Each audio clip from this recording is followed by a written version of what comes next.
First Lawrence Bank invites you to experience banking at its best. Whether you have personal or business needs, we're a full-service bank big enough to handle all of your banking needs and small enough to provide you with that personal touch you've grown to expect from a community bank like First Lawrence Bank. Looking forward to your future. That's First Lawrence Bank in Dublin and Dexter, member FDIC.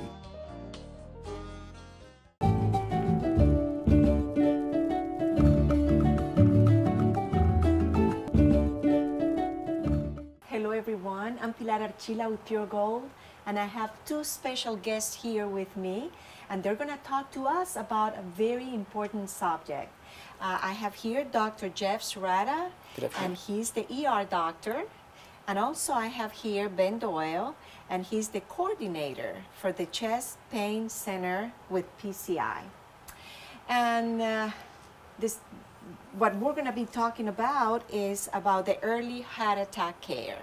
Right. And these people work at Fairview Park Hospital, and they know exactly what to do. And I have 1,000,001 questions for both of you. Sure. And, well, the first thing I would like to know is what is exactly an accredited chest pain center with PCI? What is that? A chest pain center means that, that we will meet certain national standards and actually try to exceed those standards. Fairview Park is an accredited chest pain center. We actually just went through the accreditation process and finished up in June of this year, and were awarded full accreditation as a chest pain center with PCI. PCI is actually just another word for angioplasty, and that means that, that we're able to take care of the person or the patient that's having a heart attack and get them the appropriate, fastest care that's available in our area. Those standards just means that you know, that we have the staff, the physicians, the resources that we would need to take care of a person that's having a heart attack. All right, and how, when a person arrives at Fairview Park Hospital, you're going to be there at the ER? Yes, if someone arrives at the emergency department with chest pain, I'll be one of the first physicians that the patient sees. And being accredited by the American College of Cardiology means that we've gone through their rigorous standards to be able to demonstrate that we've met or exceeded their expectations to provide care to somebody with chest pain that may be having a heart attack. And there's no single person that's the core of this. It's our team, and we've got an excellent team at Fairview Park.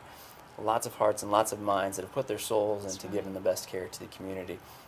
So I, myself, or one of the other physicians, will be the first physician that you see. And we look for the warning signs to start evaluating and diagnosing you promptly.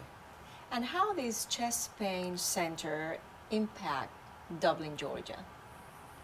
Well, that gives the citizens of of Dublin and the surrounding counties the comfort that knowing that if they have such a situation, that they'll be taken care of. Part of our mission as being a chest pain center is that we provide a certain amount of education. Part of that education is something that we call early heart attack care, and that's where we educate the community on some of the symptoms. We describe those symptoms sometimes as being typical or atypical, and you know, we could go into that further, but that's primarily you know, our big focus is to educate the community. All right, and doctor, who is at risk? Am I at risk? Not everybody's at risk. So there are risk factors that we can control with the help of a physician, and then some risk factors that are out of your control.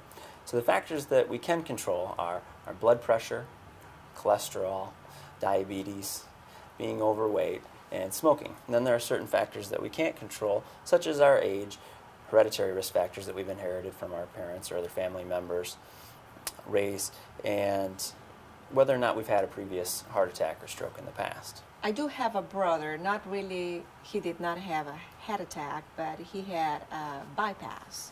Yes. Actually, it was like, everything was like 99.9%. But we didn't have anybody in our family like that. Is this something that I should be worried about, or is more like probably the factors, the other factors, not like family factors, was in this case?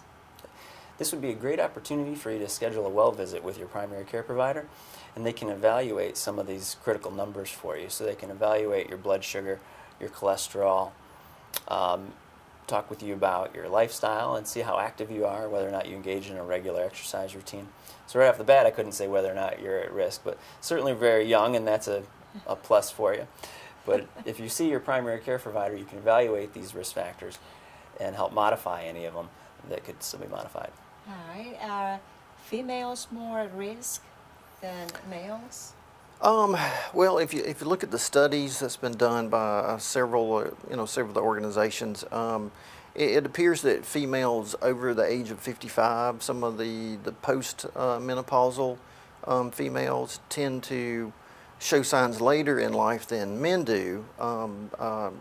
Estrogen, to a certain degree, helps protect the heart. In females, they develop symptoms a little bit different than men.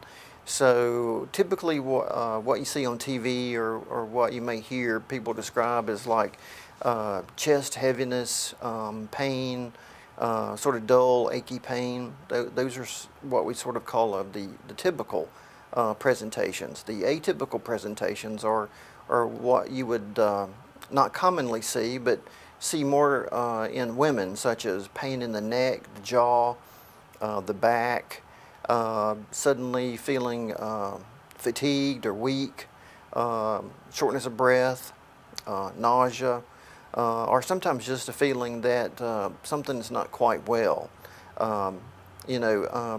These symptoms, can be erratic. Sometimes they're not something that you would experience every day, but usually more associated with activity. And so those are the symptoms that you need to pay attention to, and then sort of seek the guidance from a your primary care physician. Now, you mentioned that those are some of the symptoms for females.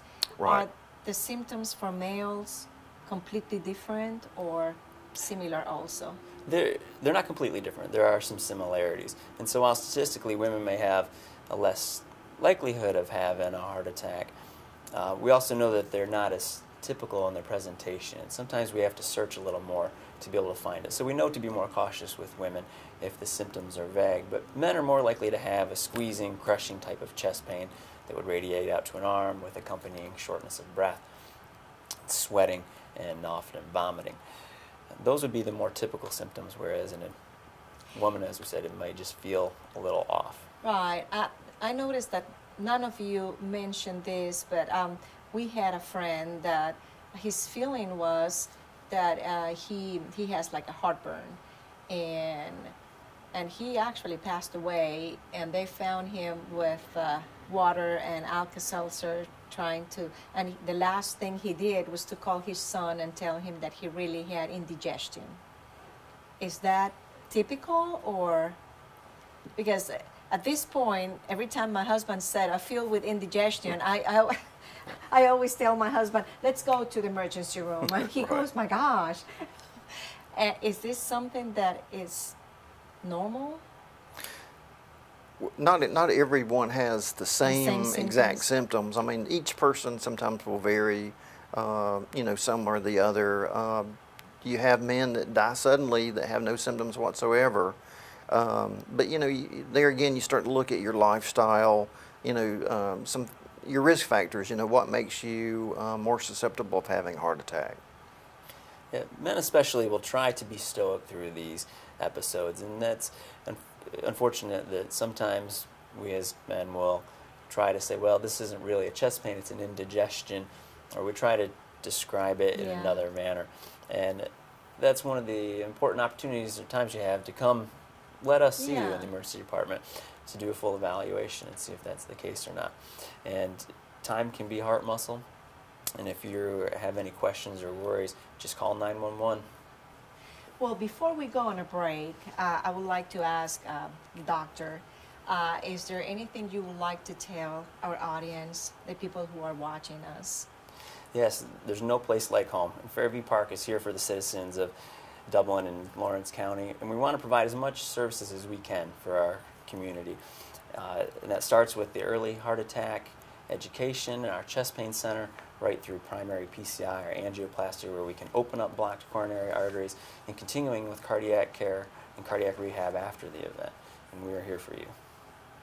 What about you, Ben? Just to reiterate what Dr. Serrata had mentioned to you about calling 911. When you call 911, that gives you quick access to medical care.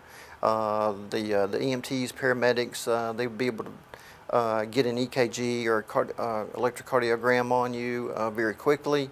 They can, what we call, activate our STEMI system.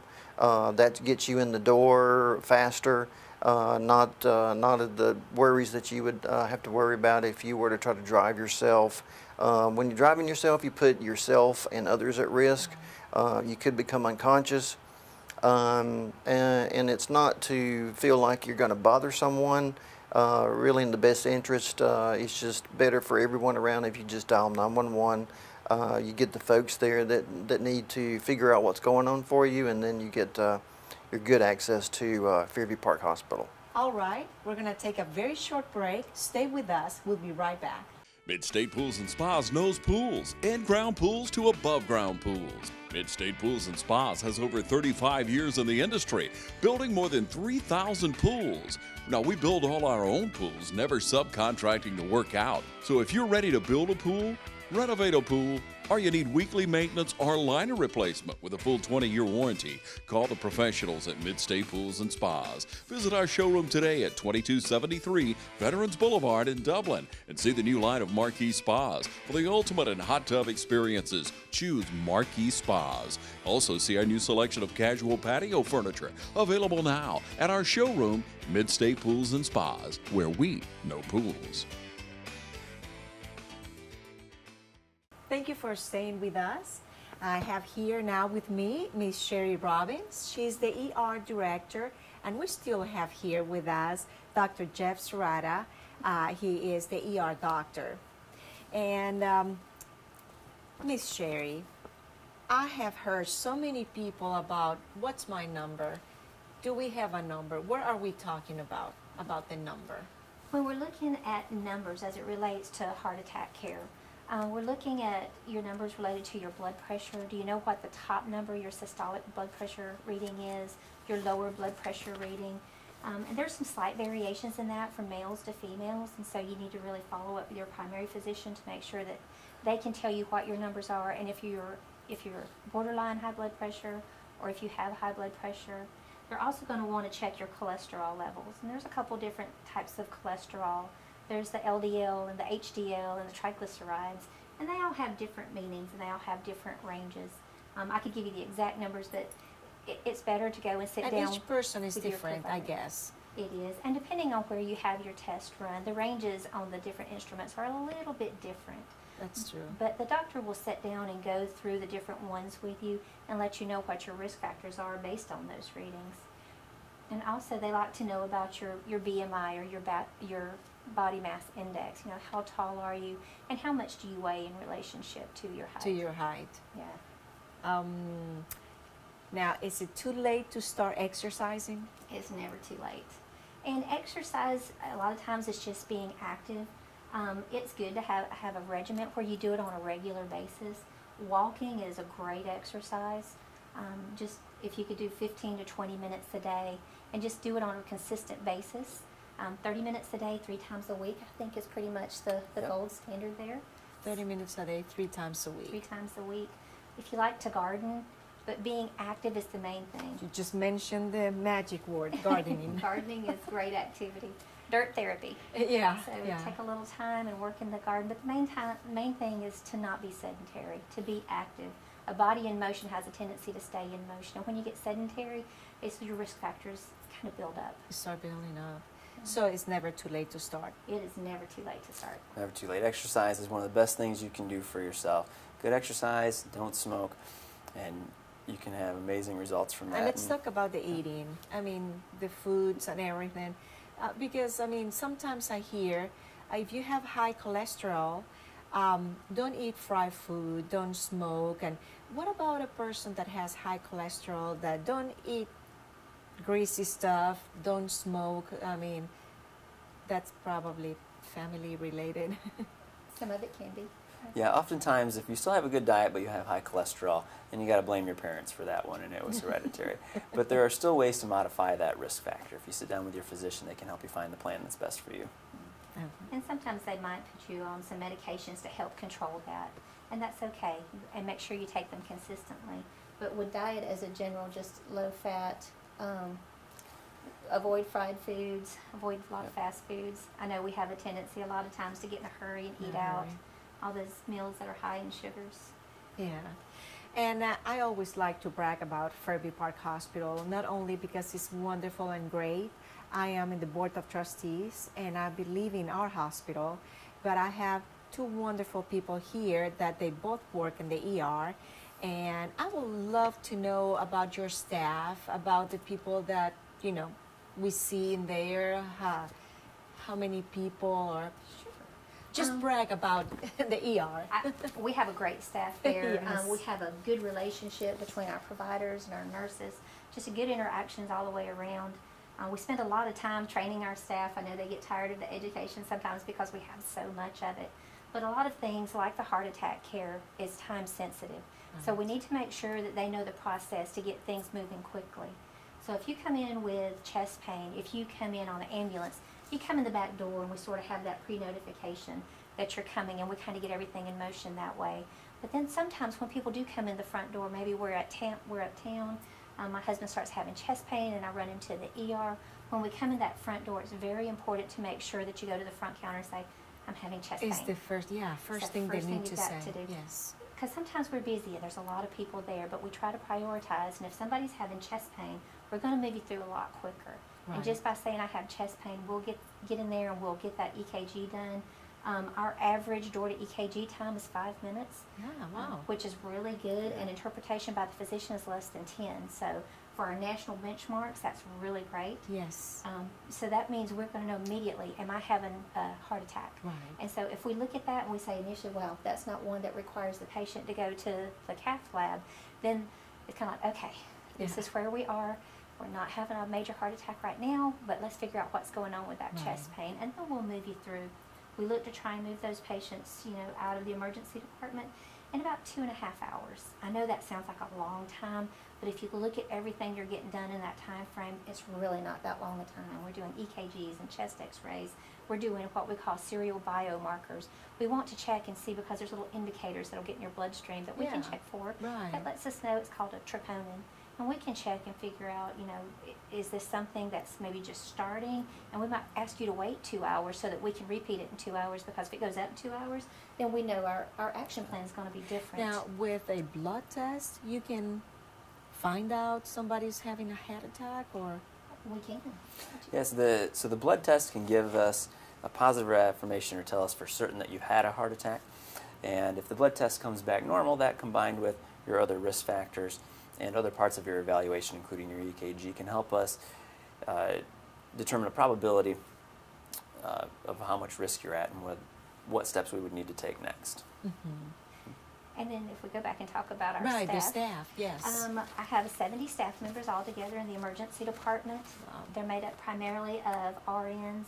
We have some LPNs and then some techs. And they help, the technicians kind of help us get some of the extra stuff, start the IVs, get the blood, so a lot of things there. But we're primarily an RN-driven service delivery model. And then we have about 29 providers on staff, and that's made up of physicians.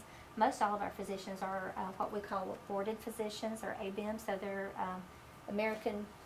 It's the American Board of Emergency Medicine, so we're certified in our specialty of emergency medicine. Right. Yes. So, and that is an excellent thing to have. And we also have a large number of mid-level, so our nurse practitioners and our physician's assistants.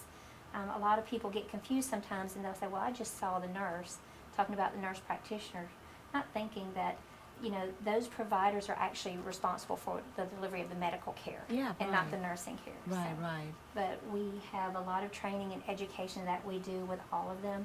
We have a review on a monthly basis of our metrics to make sure that we're meeting those time-sensitive measures as they come through the ER, and we do case reviews to make sure that our care is meeting or exceeding the standards of care that are out there. Right.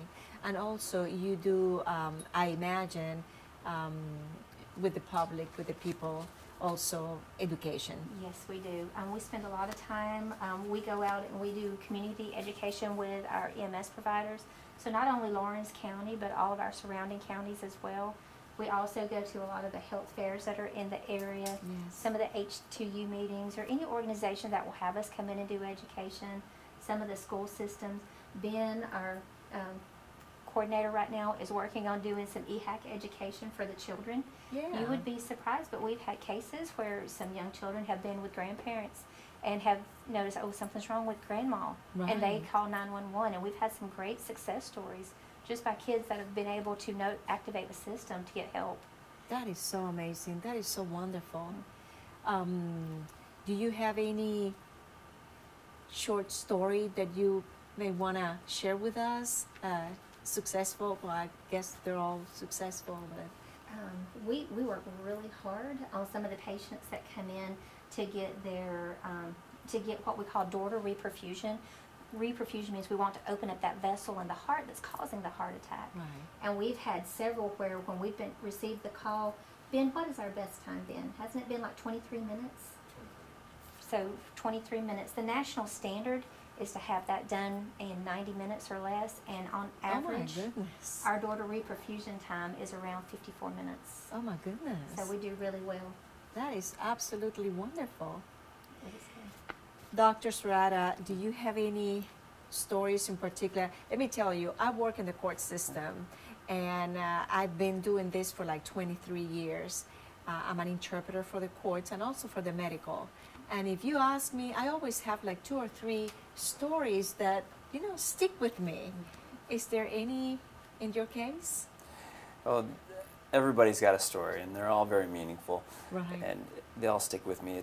We have to be cautious because of privacy laws, not to get into too many details, but yeah, I can remember it seemed to touch you the most when they're really young or really elderly, and I remember a young one that came in with somewhat typical symptoms. The EMS system had delivered us an EKG wirelessly, so we were able to evaluate it before the person even arrived. We activated our team for the cath lab, including the cardiologist, had the ball rolling before he even got there. The system was set up, executed perfectly, and you see, saved a life. When we talk about heart attack, we always think about elderly. I don't know why. But there is, I mean, teenagers, there is a young man or females, you know, I mean, it's not all the time an elderly person. Yes. And that's the reason if you ever present with complaining of chest pain, we take it seriously. Yes. We all want to feel invincible, and we always want to think that it's only going to happen to someone that's older than us. But we're all getting older each year, and we need to recognize that those symptoms can happen to anybody. Absolutely. And some of those factors are out of our control. Very interesting. We're going to take another short break. Please stay with us. We'll be right back. Dublin-Macon Cardiology, celebrating over 14 years of serving Dublin and Lawrence County. At Dublin-Macon Cardiology, we're always committed to taking care of you and your heart. Bringing state-of-the-art cardiac care closer to home with a walk-in chest pain center. New patients are always welcome and no referral is ever required. Dr. Vega is proud to announce the addition of Elise Rotrammel, a nurse practitioner, to our staff. Drop by today at Dublin-Macon Cardiology, 206A Hospital Drive in Dublin.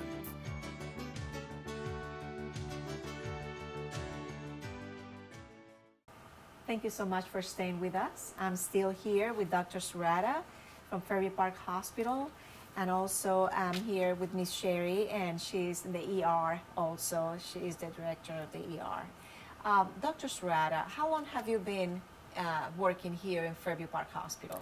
I've been here at Fairview Park Hospital for a little over 2 years now, and I've never anywhere else seen such a great relationship amongst all the people that work together, and especially in the emergency department, but throughout the hospital we've got excellent leadership with Ben and Sherry all the way up to our CEO. And that fosters open communication, which helps us deliver better patient care. And leadership really pushes us to develop us both personally and professionally. Absolutely. But there's nothing like getting along with the people that you work. That's perfect atmosphere.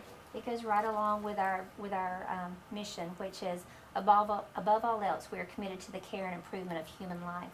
And that goes not only for our patients, but for our staff and for our community. Right. So anything that we can do to make a positive impact on the health of not only our patients that walk through the front door, but just the people that we serve in the community, that's what we're here to do. Absolutely. And And we you know take it what? serious. You guys are doing it so well. Thank you. So proud of our hospital here. Is there anything at all that you want to share before we go about our hospital, about the service that you provide, the education? Sure.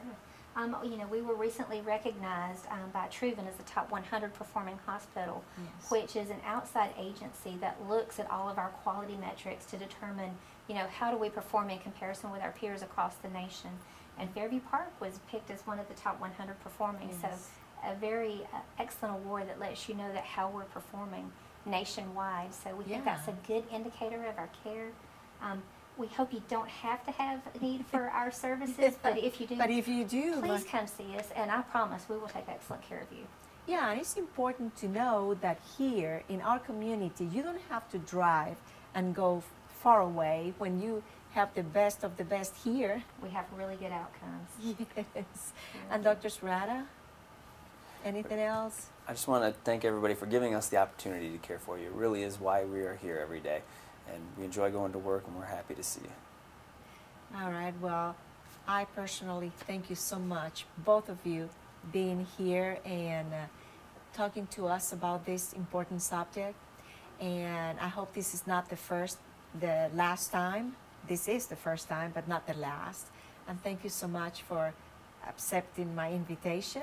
Thank you for having us. Thank you. And all of you, thank you so much for watching, and until next time.